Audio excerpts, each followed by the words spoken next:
Sir, इस bill pay चर्चा के माध्यम से मैं इस देश के आम हवाई यात्री का दर्द आप सबके सामने रखना चाहूंगा।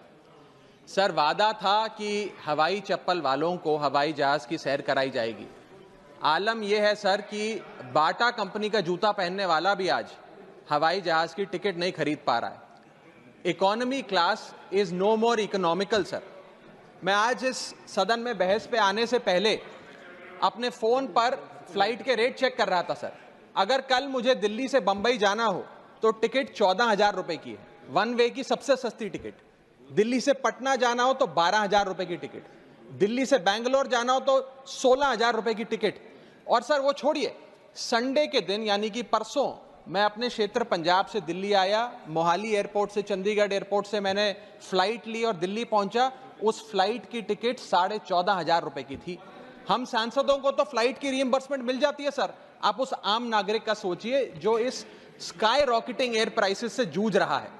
और एक और दिलचस्प चीज है, एक ही सेक्टर की एक ही दिन की सेम एयरलाइन जो अलग अलग समय पर उड़ती है उसके भी रेट अलग है। आपको सुबह 10 बजे दिल्ली से बंबई जाना, उस एयरलाइन से उस तारीख पे आपको एक रेट मिलता है। 2 बजे की दोपहर की टिकट लेते हैं उसी एयरलाइन पे, उसी दिन पे वो उससे दोगुनी हो जाती है। न जाने क्या लॉजिक है सर। हमें इस देश में एयर यात्रा को लग्जरी ट्रैवल नहीं बनाना सर, आम ट्रैवल बनाना है जैसे कि ट्रेन का है।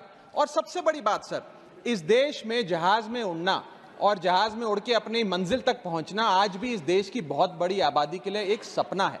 अगर ट्रैवल की रफ्तार बढ़ेगी तभी इस देश की रफ्तार बढ़ेगी। सर, दूसरा दर्द जो इस देश का आम आदमी रोज उससे जूझ रहा है वो है ओवर क्राउडेड एयरपोर्ट्स। सर, आज हमारे देश के एयरपोर्ट्स बस अड्डे जैसे बन गए हैं। बस अड्डों से बदतर हालत, बदतर व्यवस्था देश के एयरपोर्ट्स पर है सर। सर, टर्मिनल 1 चले जाइए दिल्ली के, टर्मिनल 2 चले जाइए दिल्ली के, आप हालात देखिए। सिक्योरिटी लाइन से लेकर चेक इन लाइन तक लोग लाइनों में खड़े हैं और लाइनों में खड़े हैं और उसके बाद उनकी फ्लाइट भी इस चक्कर में मिस हो जाती है। एक मुसाफिर सही समय पर फ्लाइट नहीं पकड़ पा रहा क्योंकि वो बेचारा चेक इन और सिक्योरिटी लाइन में ही फंसा रहता है। इतने ओवर क्राउडेड एयरपोर्ट्स आज हमारे देश के बन चुके हैं। सर, आज यात्री का तीसरा दर super expensive food. Please let the honorable member speak.